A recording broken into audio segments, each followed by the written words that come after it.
Hey tout le monde, j'espère que vous allez bien. Aujourd'hui je vous retrouve pour une nouvelle vidéo sur Vienne.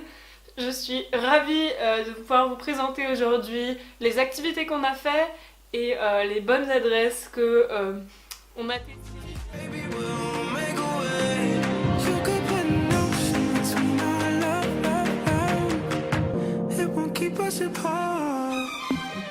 Vous retrouverez dans le i la première partie de cette vidéo concernant les infos pratiques, donc le prix des transports, là où on a dormi, etc.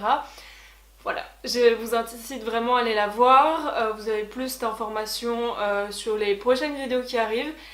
Et sur ce, je vous laisse avec la suite. Pour tout ce qui est culture, les musées, etc., il y a certains musées qui sont gratuits pour les étudiants, il y en a certains qui font des prix pour les étudiants. Si vous avez moins de 19 ans, il y a certaines activités qui sont gratuites. Premier jour, nous avons fait le Naschmarkt, qui est juste à côté de notre auberge de jeunesse.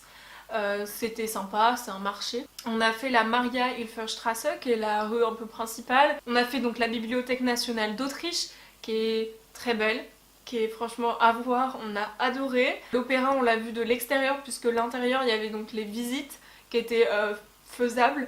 On voulait un concert à l'opéra, finalement on n'a pas pu parce que justement à cette période estivale, l'année dernière du moins, en 2017, les concerts étaient annulés à l'opéra et étaient déplacés à l'orangerie. Devant l'opéra justement on a pu acheter nos tickets pour un concert à l'orangerie de Schönbrunn le soir même et ça nous a coûté 37,50 et c'était un concert à base de musique classique et de ballet, donc c'était très très sympa. De nuit on a aussi vu le château de Schönbrunn qui est un bel endroit, après on l'a vu que d'extérieur. On a fait la cathédrale Saint-Étienne, la Stephansplatz-Graben, on a fait Saint-Peter-Kirche et on a fait Michaelkirche, tout ce qui termine par Kirche c'est des églises. On a fait aussi le palais de Hofburg mais seulement d'extérieur. Il est d'ailleurs magnifique honnêtement.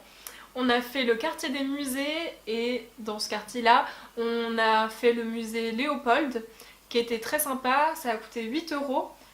Et on a fait aussi le musée d'art moderne, c'était très décevant de notre point de vue. En fait, le premier étage, ça allait, puis au fur et à mesure qu'on montait, en fait, il y avait une exposition à ce moment-là, je ne sais plus du tout le nom, ça change assez régulièrement, donc vous ne devriez pas avoir la même expo que moi, et tant mieux. Après il y avait d'autres expos qui étaient assez sympas mais c'est vrai que celle-ci nous a beaucoup marqué et nous a beaucoup déçus. On a vu de l'extérieur le théâtre du peuple, le Volkstheater, on a vu le palais de justice, le palais Havesberg, le parlement, la place de la mairie où il y avait le festival du film, donc les soirs d'été vous pouviez regarder des films en allemand. Il y avait beaucoup de stands aussi pour manger de tout pays.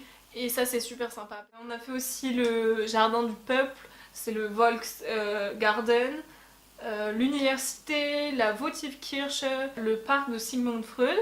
On a aussi fait la Karlplatz et le palais du Belvédère. Le samedi 5 août, nous avions fait une visite du Unterwasser Village, qui est un village avec 100 maisons colorées. Petite anecdote, on est retourné après au Museum Carter. Nous avions vu la veille que des activités se faisaient et notamment une activité de danse. On s'est dit ça peut être sympa. En fait il s'avère que c'était une activité d'approche au contemporain et que pendant à peu près 1 heure on a tourné sur nous-mêmes. Voilà, clairement on s'y attendait pas et c'était hilarant. Niveau nourriture, ce qu'on a pu tester c'était le salon plafond le jeudi, donc à notre arrivée. J'avais vu ça sur Instagram, j'adore tester les petites adresses que je vois sur Instagram. Honnêtement c'était très bon, c'était pas très cher. Bah écoutez, moi je vous recommande. Le vendredi 4 août, nous avions mangé au café Léopold qui est en face du musée Léopold. C'était un resto un peu asiatique. Moi j'ai beaucoup de mal avec tout ce qui est riz, poisson, j'aime pas ça. Pour vous dire, j'ai quand même réussi à me nourrir. J'ai pris une salade qui était pas très chère, qui était très bonne. Rien à redire, c'était top. Et enfin le dernier jour, on avait mangé au Maredo, qui est un restaurant en face de l'opéra. Et c'est un restaurant assez viandard, du style buffalo, du style courte paille, enfin voilà, tout ça.